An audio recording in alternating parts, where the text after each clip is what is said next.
जय श्री कृष्णा मित्रों, मैं हूं सुधाकर पुरोहित। ज्योतिष डिविनेशन में आपका स्वागत है। इस वीडियो में हम बात करेंगे भगवान श्री कृष्ण के जयंती यानी कि जन्माष्टमी के बारे में। जन्माष्टमी का सनातन संस्कृति में क्या महत्व है, इस दिन उपवास और उपासना क्यों करनी चाहिए, इस तथ्य को जानने के लिए आप पूरा वीडियो देखिए। और अब तक आपने हमारे चैनल ज्योतिष डिविनेशन को लाइक और सब्सक्राइब नहीं किया है तो वह भी अवश्य कर लीजिए। सनातन संस्कृति में 3 रात्रियों का विशेष महत्व माना गया है: काल रात्रि, मोह रात्रि और महारात्रि। काल रात्रि कहते हैं कार्तिक अमावस्या यानी दीपावली की रात्रि को। महारात्रि कहते हैं फाल्गुन कृष्ण की चतुर्दशी यानी महाशिवरात्रि को। और मोह रात्रि कहते हैं भाद्रपद महीने की कृष्ण अष्टमी यानी कि जन्माष्टमी को। इन तीनों ही रात्रियों में रात्रि के समय जागरण करके अपने इष्ट देवता की उपासना करने का विशेष महत्व माना गया है। इनमें से मोह रात्रि इस वर्ष 30 अगस्त को मनाई जा रही है, तो आपको इस दिन भगवान श्री कृष्ण के लिए उपवास और उपासना अवश्य करनी है। मैं आपको सबसे पहले बता दूं कि व्रत और उपवास में क्या अंतर होता है। आम जन की परिभाषा तो यह है कि व्रत में एक समय भोजन खा लिया जाता है और उपवास में भोजन नहीं करते, केवल फलाहार करते हैं, जबकि ऐसा नहीं है। व्रत का अर्थ होता है कोई नियम, यानी किसी वार, किसी पर्व पर आप कोई नियम लेते हैं कि मैं इस दिन एक समय भोजन करूंगा और अपने इष्ट देवता की उपासना करूंगा, तो वह व्रत होता है। और उपवास का मतलब होता है अपने इष्ट देवता से विशेष सामीप्य, यानी जिस दिन आप उपवास करने वाले हैं उस दिन अपने इष्ट देवता के प्रति आपको अपने तन मन से उनके प्रति विशेष सामीप्य रखना होगा। ये सामीप्य कैसे रखा जाता है?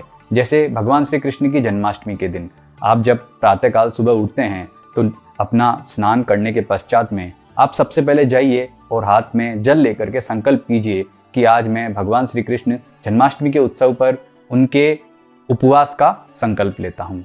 उपवास का मतलब हुआ अपने इष्ट देवता हैं भगवान श्री कृष्ण से विशेष सामीप्य। तो ये समीपता कैसे होगी? जब आप उनके मंत्र का जप करेंगे, उनके स्तोत्र का पाठ करेंगे, उनके उपदेश जो उन्होंने श्रीमद् भगवद गीता के रूप में और अन्य रूप में दिए हैं, उनकी लीलाओं का आप वर्णन करें, अपने मन में चिंतन करेंगे, मनन और चिंतन करेंगे, तो उससे आपका अपने इष्ट देवता के प्रति विशेष सामीप्य बनेगा। उपवास का कतई यह अर्थ नहीं है कि आप अन्न न खा करके और दूसरे विभिन्न प्रकार के व्यंजन बनाएं और दिन भर खाएं और ये समझें कि भगवान श्री कृष्ण का आपको आशीर्वाद मिल गया। ऐसा बिल्कुल भी नहीं है। इस दिन अन्न का त्याग हम सिर्फ इसलिए करते हैं क्योंकि जब हम कोई पूजा पाठ, मंत्र जप कर रहे हैं, स्तोत्र का पाठ कर रहे हैं, तो हमें किसी प्रकार का आलस्य या मद नहीं आए, क्योंकि जब हम अन्न खाते हैं तो उससे शरीर में थोड़ा आलस्य आता ही है। और इस दिन आपको रात्रि के समय, भगवान श्री कृष्ण का जन्म रात को 12 बजे होता है, तो उससे पहले शाम के समय आप मंदिर में जाइए, वहाँ पर दर्शन कीजिए।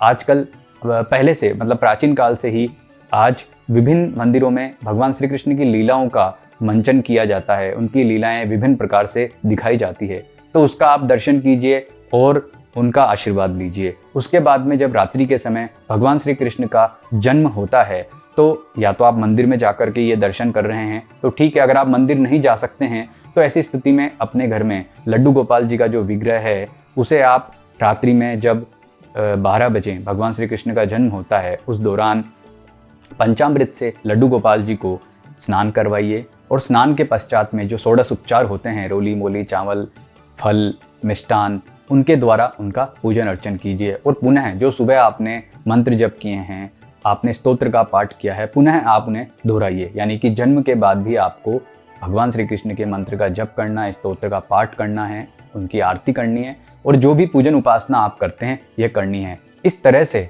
आप भगवान श्री कृष्ण के जन्मोत्सव को मनाएंगे, तब यह माना जाएगा कि आपने अपने इष्ट के प्रति उपवास भी किया है और उपासना भी की है।